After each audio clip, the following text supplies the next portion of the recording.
Right. We'll start from the point where we have stopped.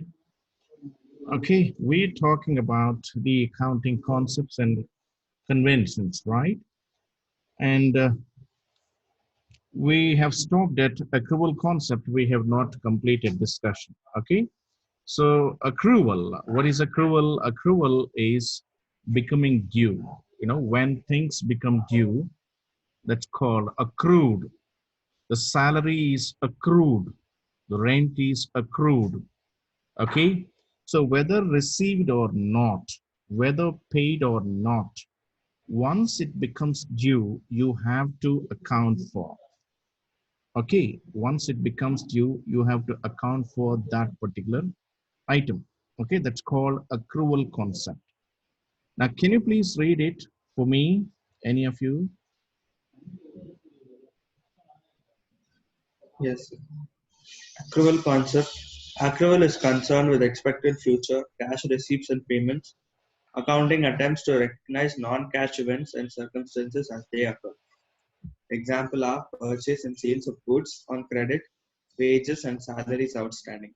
Now, what is that we have been doing? If there's a salary outstanding, let's say 1000, this is the example I think I have already given yesterday. If the salary is for 1000, yeah, I think it is to Sabri I gave when, when you all exited the class. I was clarifying some doubts, and one of the doubts raised by Sabri is this, and this is what I have been telling him. uh, can you please elucidate it? That's what he said. Then I was taking the same example which I'm talking to you now. If the salary per month is 1000, for 12 months it is 12,000.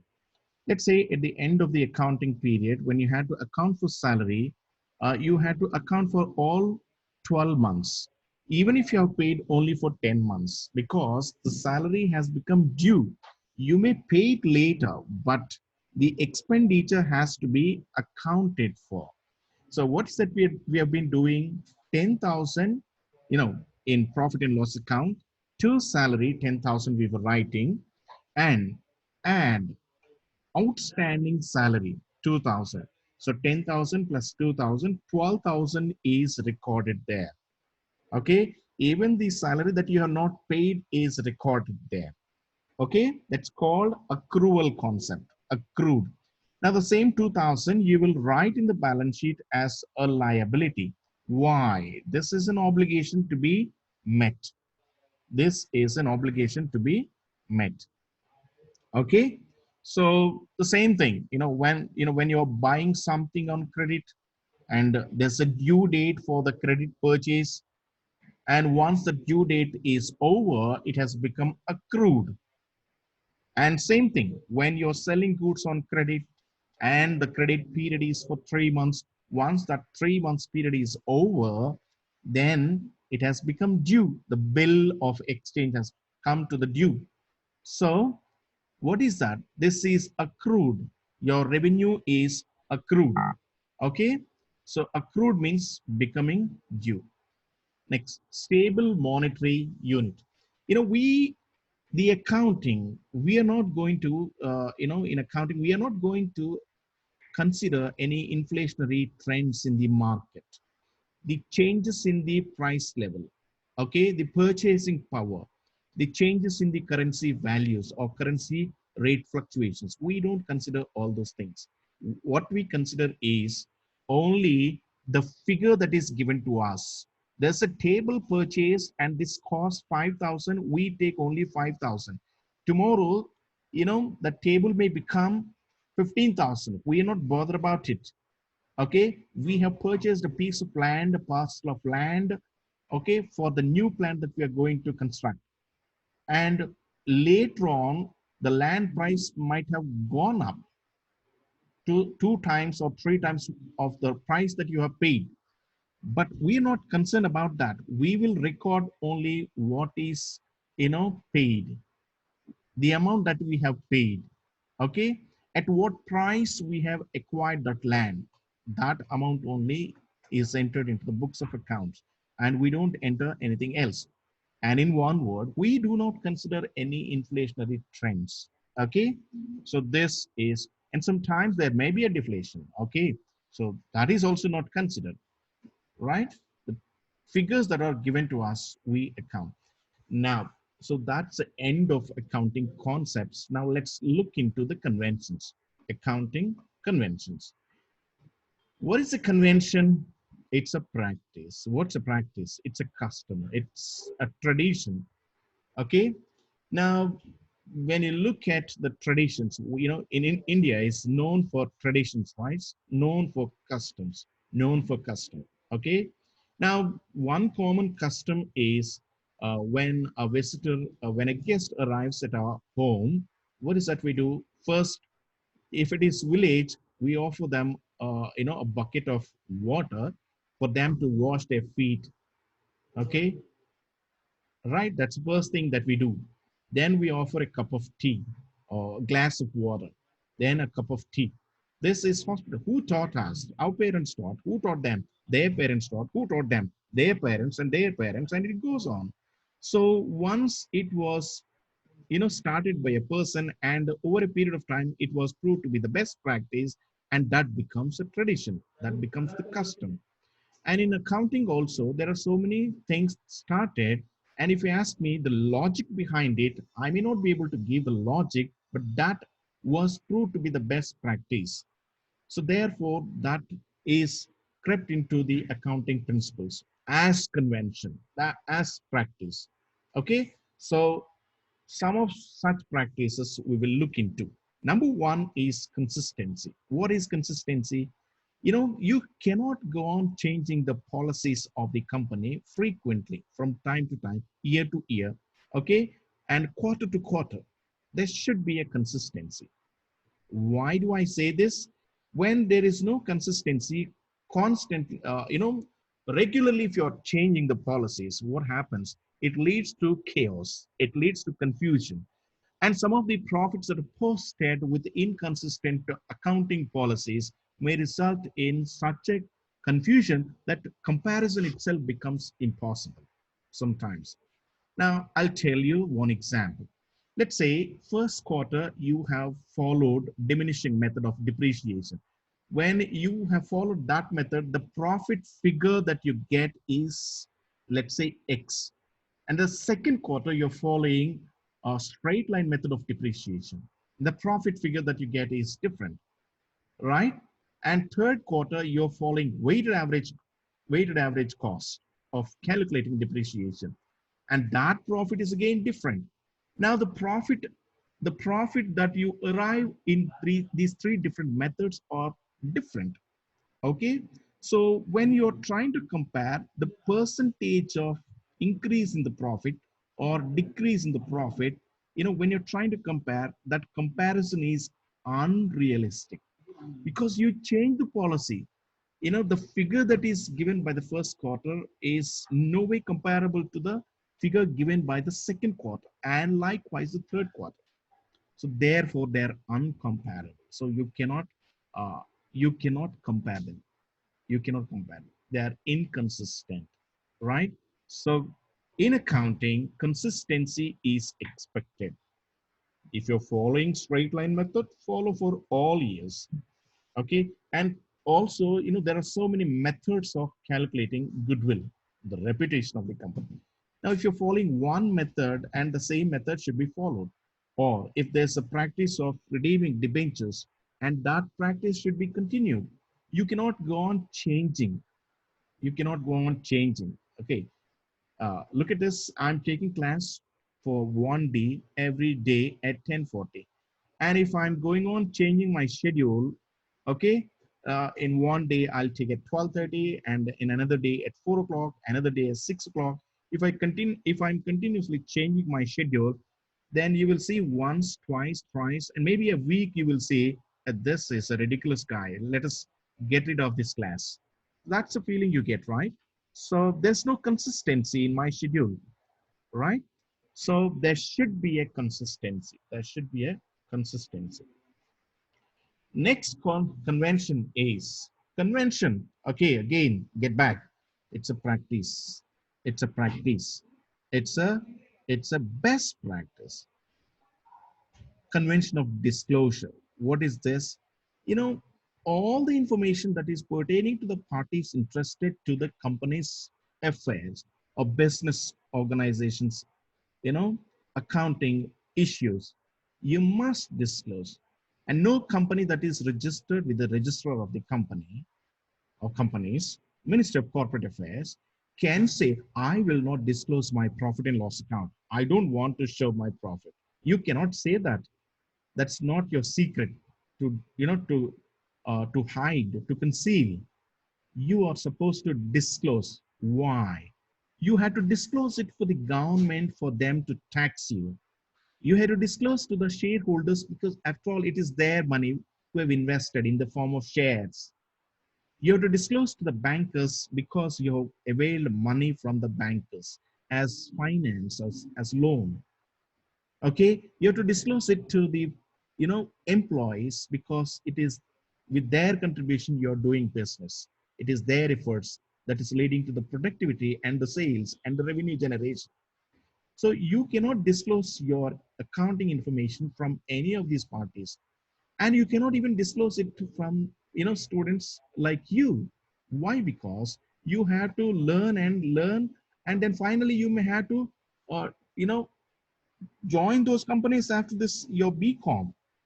So everybody interested in the business organization, or the affairs of parties interested to the business of your company must, they have right to get access to the accounting information. So close means concealed, disclose means open. The accounting information should be open to all the parties interested. That's a convention of disclosure. Okay, just give me a second, please.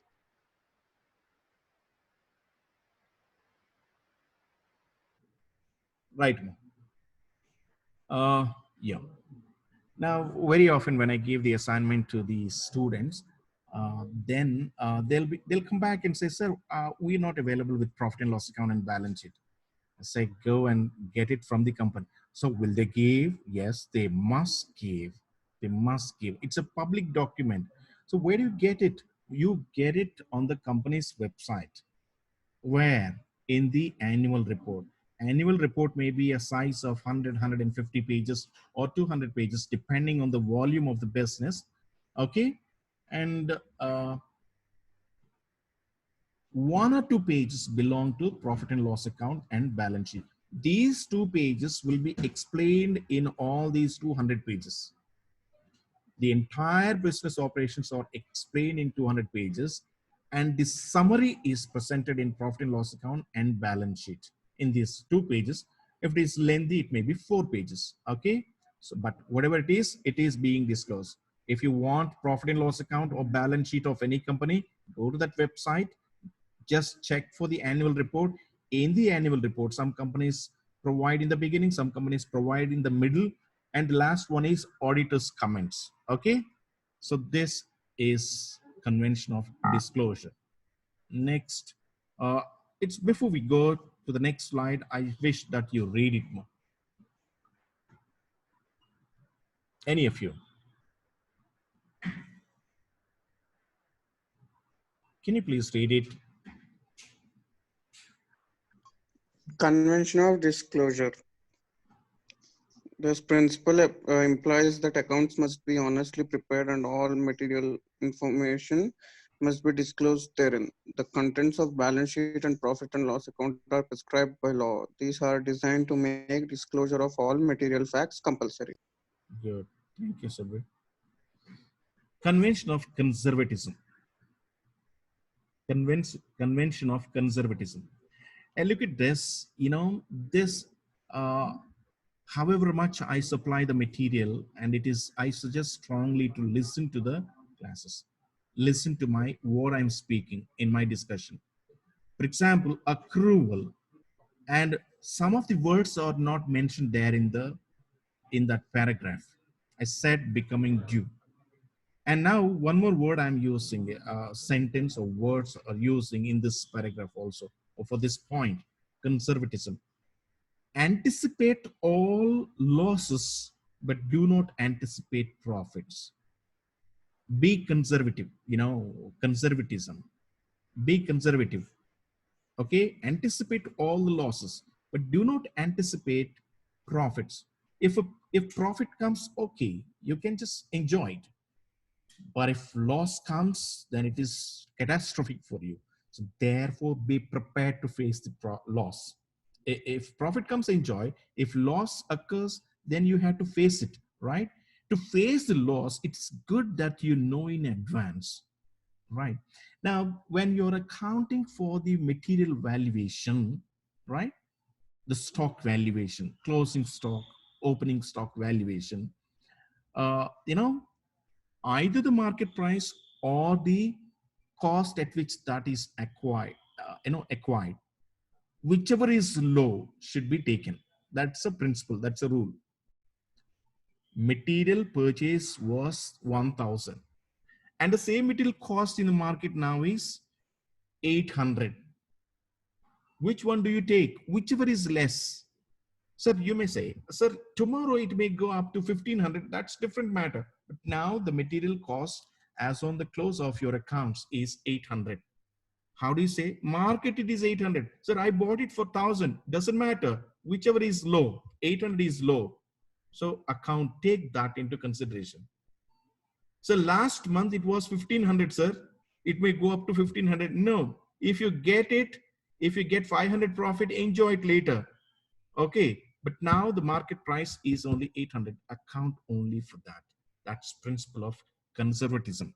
You know, when you're preparing for the examinations also, okay, you prepare in such a way that all units are important and questions come from all units, all topics. That's principle of conservatism. Okay, and what happens is students exactly take opposite. What is the opposite? You will take, you will prepare 2 units, sir. I'll prepare only 2 units. 3 units I'll prepare and I'll pass the exam. Who knows? But the the topics or the questions come from the other 2 units which in which you have not prepared. At that time, you will face tamash. Okay, you will face that tamasha. Okay, so therefore anticipate losses, but don't anticipate profits or gains. If it comes, enjoy it, but don't anticipate. Don't expect things to be always favorable to you, but be prepared for unfavorable situations. That's the meaning of this conservatism, convention of conservatism. Okay. So therefore, look at this. None of these words are mentioned here in this paragraph. So therefore, I want you to listen to the sessions, listen to the classes, right? I have simplified what is written there on the slide. And when you don't listen, this is what you will miss. Okay. When you want to write and nothing is understandable there. Financial statements are always drawn up on rather a conservative basis. Okay. That is showing a position better than what it is not permitted. What is that? You don't know unless I have explained to you, right? Because I explained to you, you understand it now. So showing better position than what it is window dressing. Window dressing. Okay. When I visit Jay Kishore's house, or Jay Kishore comes to me, right? When he peeps in through the window, okay, my drawing room looks impressive. My drawing room looks impressive. My hall looks impressive, right? When you get into kitchen, when you get into the bedroom, the unfolded bed sheets and all such stuff will be there, right? So, and even if I visit the same thing, I can see it now. I don't know how many of you have folded your bed sheets. Okay, if you're not doing that, start doing it today. Don't give it to your servants or your parents, right? Please do it by yourself, right? So what is window dressing? Giving a flowery, decorative picture, right? In accounting also, you give a decorative picture, right? That's called window dressing. So, just to give the, flowery picture, it doesn't mean that you can conceal every dirt under that. All types of frauds you can, just hide and conceal. Okay. even if you get very good profits and you just try to, transfer those profits into various forms of reserves and say, this small profit only I got. You cannot say that. You're not allowed to do that. The income tax authorities know how to catch you all. They know how to catch hold of you. Okay. Right. Convention of relevance. Can you please read it, Jay Kishore? Yes, sir. Convention of relevance. Financial statements are always drawn up on rather or conservative basis. This showing a position better than what it is not permitted. It also not proper to show a position worse than what it is. In other words, secret reserves are not permitted. Yeah. Relevance. Okay.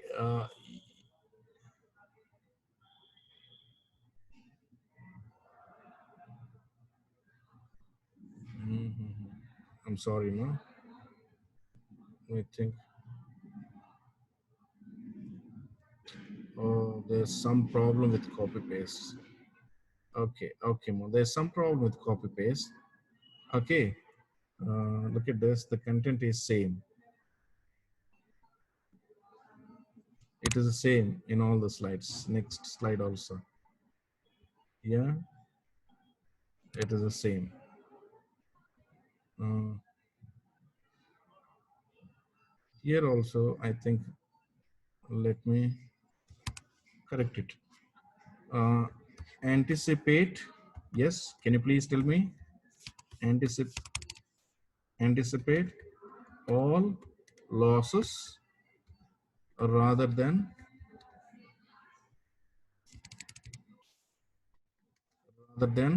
profits. Okay, rather than profits. Example, the inventory value. Example, while valuing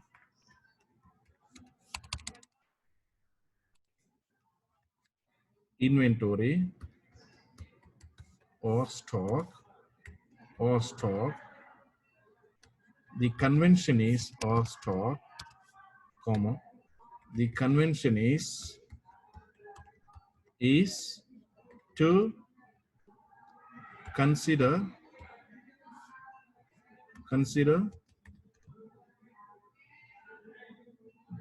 the lowest of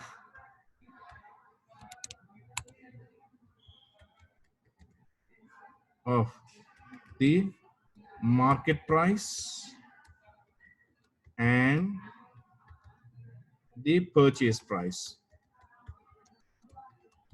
Okay, the price at which you have purchased. So whichever is lower is considered, right? So what's the point? Conservatism means principle of conservatism or convention of convention. Anticipate all losses, okay, rather than profits. Okay, or in other words, anticipate all losses and record accordingly. But don't anticipate profits. Then you will say, so profits, we are doing the business only for profits. Na? You are saying don't anticipate profits. No, here I mean to say gains. You will be confused. I'll write it as gains. Okay. What is this one?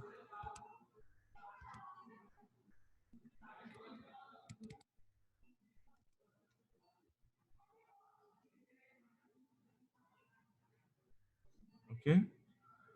Gains. So this is conservatism. Then relevance. Yeah. You must take under this convention, okay, Under this convention,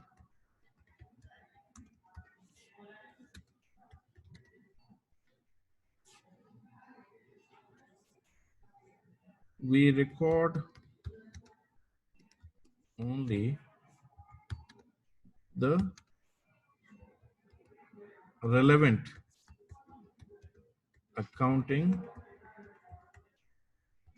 data. Okay, relevant accounting data.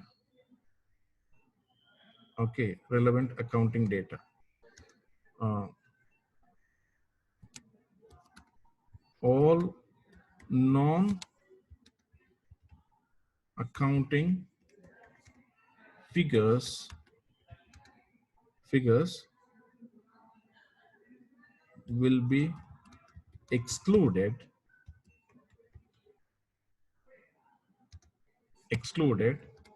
however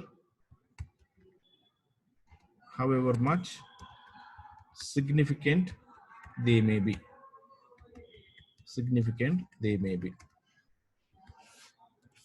Okay, so there are so many issues in the company. We don't record all those things. Okay, we record only relevant data, accounting relevant data. Okay, right.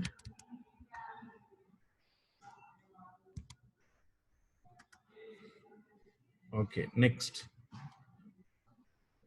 Yeah, objectivity. Principle of objectivity. Yeah. Now, what is this? When you're taking when you're taking particular item,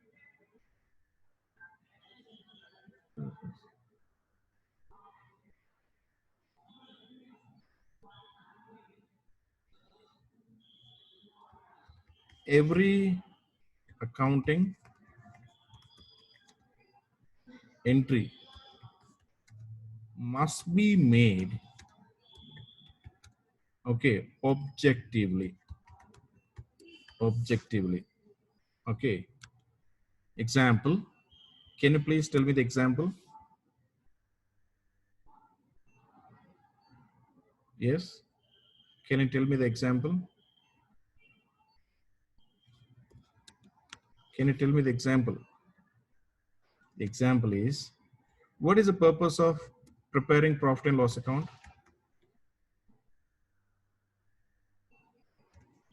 Yeah. To ascertain the financial performance. Is prepared to ascertain the result of business operation.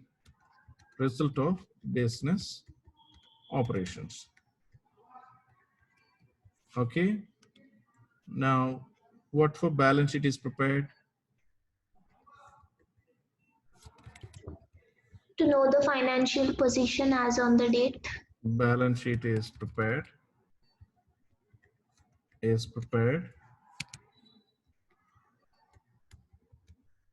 to know the financial position of the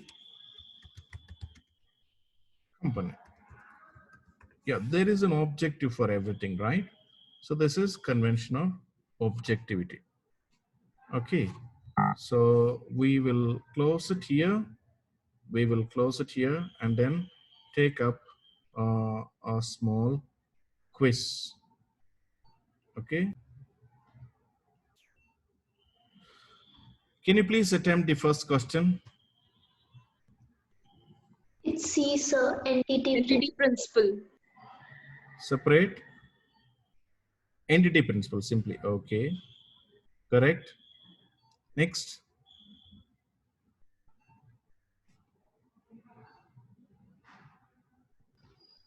B, cost of According to money measurement concept. Okay. Anything that is recorded, it should be in terms of money. Okay. Which one of the following will be recorded in the books of accounts? Cost of machinery, sir. Excellent morale of workers. Okay, a moral of workers. Cost of machinery, managing ability of the manager, quality control in the business. So cost of machinery. I don't know. Let me check. Correct. Yeah. Next, a company purchased a computer, office furniture, and office supplies by issuing a check for 5,000. Okay, and a note payable for 19,500. The market value of the item was 26,300. The total recorded value of the items are C, sir, 24,000. 24,500. 24,500. Why? Principle of conservatism. Very good. But the system should say, yeah, this is also saying very good. Next, the currency remains more or less the same, less stable, and rate of inflation is almost zero. Is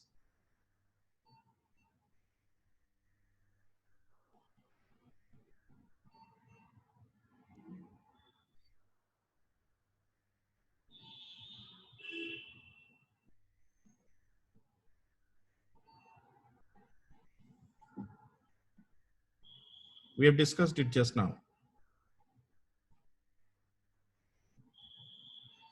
Objectivity, sir. Come on. Yes, sir. Objectivity principle. Come on. Okay, let me say. You are saying objectivity. Yes, sir. Okay, and others? Yes, sir. You're also saying A only. What about others?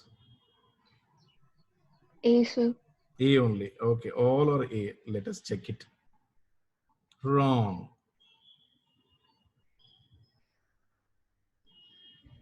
What is this concept, sir? Stable monetary unit.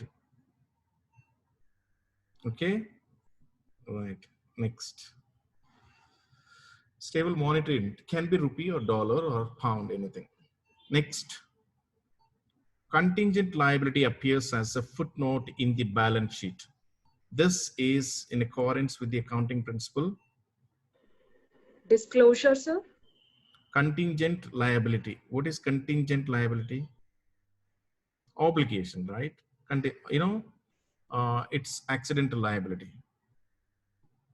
Contingent liability. Contingent liability means for future, any future losses or dangers, or you set aside some reserve for contingencies, unexpected. Okay, this is the word I am trying to get. For any unexpected obligations, you set aside some amount. That's called contingent liability. Okay. C. What is that? C. Who says that?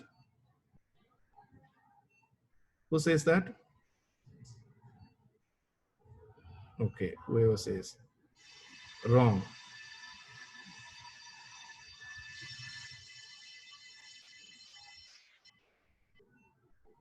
Contingent liability appears as a footnote in the balance sheet.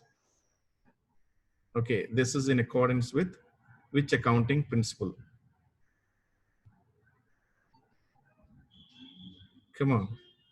Disclosure. Disclosure. You're disclosing what for you have set aside this amount is disclosure. Okay, this is so tricky that it is also conservatism. But this one word footnote, you see this footnote now? Because of this one word footnote, it comes under disclosure. Otherwise, it would have been conservatism, as you said. Okay, this information is revealed. This revelation of this information is disclosure. Okay, right. Next. Please check the time. Okay, we have to close it on time. Connected with cost principles, assets required for used. Assets required for use, not for resale. Assets meant not for resale. Going concern, sir. Huh? Going concern.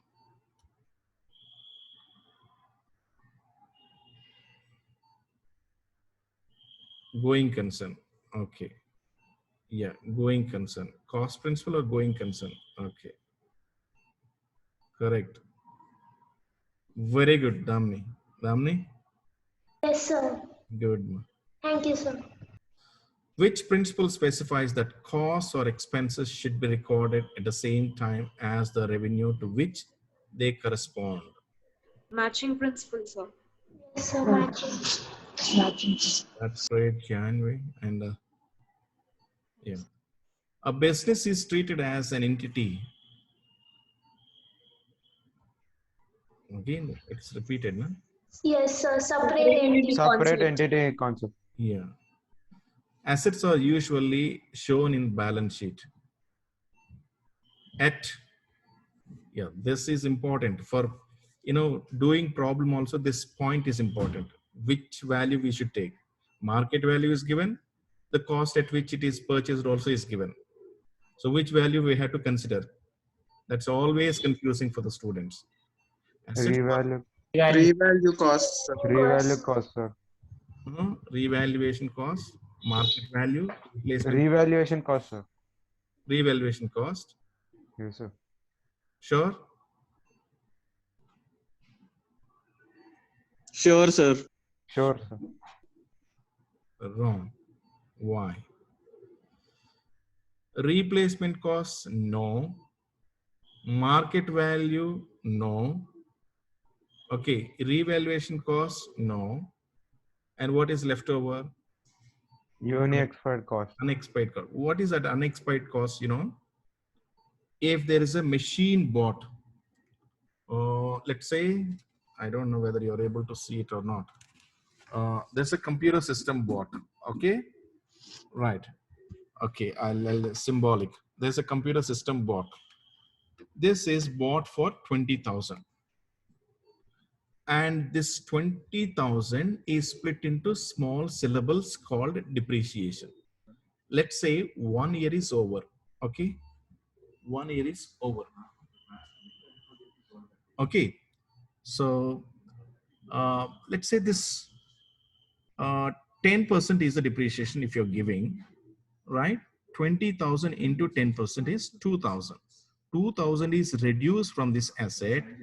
The remaining 18,000 is expenditure. But which expenditure? Unexpired expenditure. This is little deeper concept. This is called unexpired expenditure, right? This unexpired expenditure, 20,000 balance sheet, less depreciation 2,000, 18,000 is shown in the balance sheet. This is unexpired expenditure. Okay, so this is what assets are usually shown in balance sheet at unexpired cost. This is unexpired cost. So remaining 18,000 worth benefit we are still to enjoy for the coming years. That's the meaning. Okay, so we'll stop it here. Very good attempt, all of you. Okay, take care. Good day. Sir is joining.